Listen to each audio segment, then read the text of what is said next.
दीप बुझे पश्चिमी गगन के, व्याप्त हुआ बर्बर अंधियारा, किंतु चीर कर तम की छाती, चमका हिंदुस्तान हमारा। हेलो एवरीवन, वेलकम टू कोल रेडियो। मैं भावना जोशी और आप सभी को 80वें स्वतंत्रता दिवस की हार्दिक शुभकामनाएं। आज ही के दिन सन 1947 में भारत ने ब्रिटिश शासन से स्वतंत्रता प्राप्त की और एक नए युग में प्रवेश किया।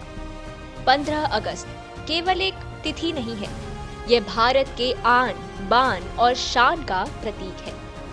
आज हम आजाद हैं, लेकिन ये आजादी हमें एक दिन में नहीं मिली। इसके पीछे था त्याग और समर्पण, अनगिनत आंदोलनों की कहानी, अनगिनत बलिदानों की कहानी। तो चलिए आज सुनते हैं उस लंबे संघर्ष की कहानी जिसने परतंत्र भारत को स्वतंत्र भारत बना दिया। इस कहानी की एक महत्वपूर्ण शुरुआत होती है 1857 से, जब ब्रिटिश शासन के खिलाफ एक बड़ा विद्रोह भड़का। मेरठ से उठी ये चिंगारी दिल्ली, कानपुर, लखनऊ और झांसी तक फैल गई। बहादुर शाह जफर, रानी लक्ष्मीबाई, तात्या टोपे, नाना साहेब जैसे कई नेताओं ने इस संघर्ष में महत्वपूर्ण भूमिका निभाई। ब्रिटिश शासन ने इस विद्रोह को दबा दिया, लेकिन इस विद्रोह से भारतीयों के मन में विदेशी शासन के खिलाफ प्रतिरोध की भावना और गहरी हो गई। फिर 16 अक्टूबर वर्ष 1905, जब लॉर्ड कर्जन की सरकार ने बंगाल का विभाजन किया, इसके विरोध में भी देश भर में आंदोलन शुरू हुए। विदेशी वस्तुओं का बहिष्कार किया गया, विदेशी कपड़ों की होली जलाई गई और लोगों ने स्वदेशी वस्तुओं को अपनाने का संकल्प लिया। यह सिर्फ एक राजनीतिक आंदोलन नहीं था, यह एक संदेश था कि अगर शासन हमारा नहीं तो हमारी अर्थव्यवस्था भी किसी दूसरे के भरोसे क्यों रहे।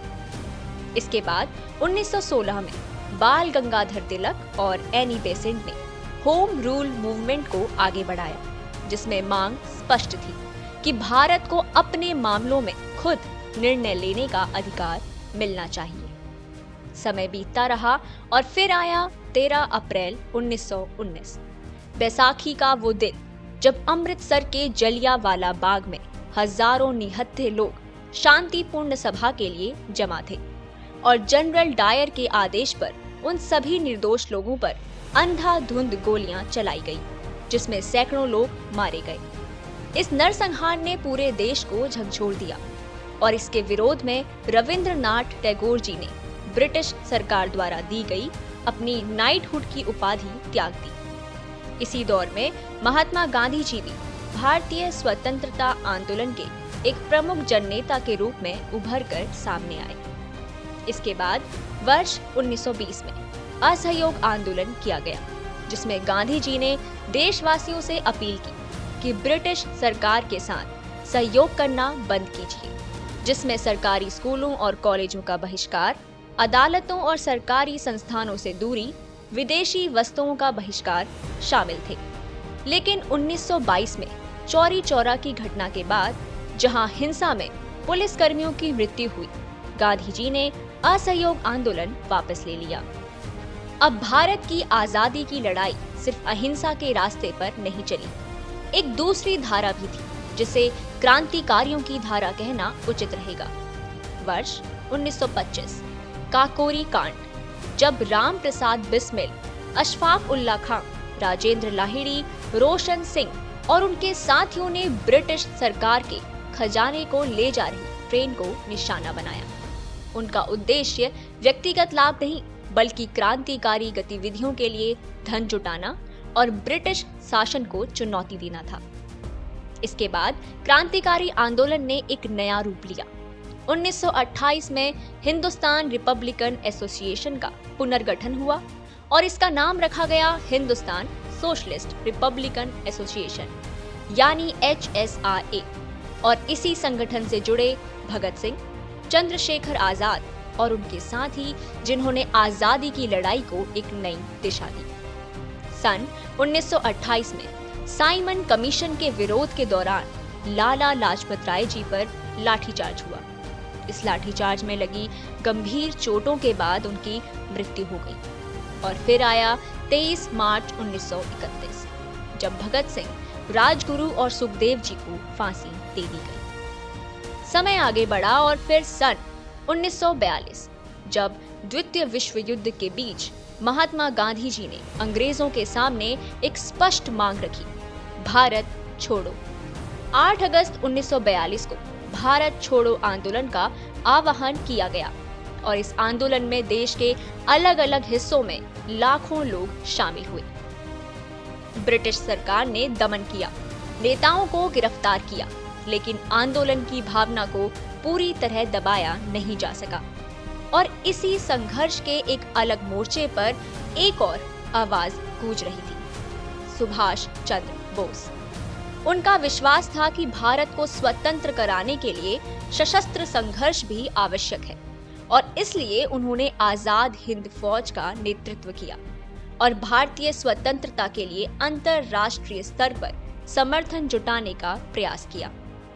और फिर लंबे संघर्ष, अनगिनत आंदोलनों, बलिदानों और कुर्बानियों के बाद आया 15 अगस्त 1947, जब भारत स्वतंत्र हुआ। लेकिन यह आजादी अपने साथ विभाजन का दर्द भी लेकर आई। लाखों लोगों ने अपना घर छोड़ा, परिवार बिछड़े और देश ने एक बेहद कठिन दौर देखा। पर अब तक एक नया भारत जन्म ले चुका था, एक ऐसा भारत जो अब अपना भविष्य खुद लिखने के लिए स्वतंत्र था। आज हम उस आजाद भारत में जी रहे हैं। हमारे पास अपने सपने चुनने की आजादी है, अपने विचार व्यक्त करने की आजादी है और अपने देश के भविष्य में अपनी भूमिका निभाने की आजादी है। लेकिन एक सवाल आज भी हमारे सामने है, जिस आजादी के लिए उन्होंने अपना आज कुर्बान किया, क्या हम उस आजादी की कीमत समझते हैं? देशभक्ति सिर्फ तिरंगा लहराने में नहीं है। देशभक्ति है ईमानदारी से अपना काम करना, अपने अधिकारों के साथ अपने कर्तव्यों को समझना, देश की विविधता का सम्मान करना और सबसे जरूरी अपने भारत को हर दिन थोड़ा बेहतर बनाने की कोशिश करना। क्योंकि आजादी हमें विरासत में मिली है, लेकिन उसे संभालना हमारी जिम्मेदारी है। तो इस स्वतंत्रता दिवस आइए उन सभी ज्ञात और अज्ञात वीरों को नमन करें, जिनके संघर्ष ने हमें यह स्वतंत्र हवा दी, और उस भारत का सपना देखें जो सिर्फ स्वतंत्र नहीं बल्कि शिक्षित, समृद्ध, समान और सशक्त भी हो। और इस वर्ष का 80वां स्वतंत्रता दिवस हमारे लिए एक और वजह से विशेष है। 2026 में हम वंदे मातरम के 150 वर्ष पूरे होने का गौरव भी मना रहे हैं। वर्ष 1875 में रचित यह गीत आगे चलकर भारत के स्वतंत्रता संग्राम में देशभक्ति और एकता की एक सशक्त आवाज बना। आज 150 वर्ष बाद भी वंदे मातरम हमारे भीतर उसी राष्ट्र प्रेम और एकता की भावना को जीवित रखता है। और इस वर्ष के स्वतंत्रता दिवस समारोह का एक महत्वपूर्ण संदेश है, युवा शक्ति फॉर विकसित भारत 2047, यानी विकसित भारत के निर्माण में हमारे युवाओं की भूमिका। जिस प्रकार स्वतंत्रता संग्राम में युवाओं ने बड़ी भूमिका निभाई थी, उसी प्रकार आज भी युवाओं की सकारात्मक भूमिका से देश को सही दिशा प्राप्त होगी। आजादी की उस मशाल को आगे बढ़ाना अब हमारी जिम्मेदारी है। इसी संदेश के साथ मैं आपसे विदा लेती हूँ। मैं भावना जोशी और आप सुन रहे थे कोल रेडियो। और एक बार फिर से आप सभी को 80वें स्वतंत्रता दिवस की हार्दिक शुभकामनाएं। जय हिंद, वंदे मातरम।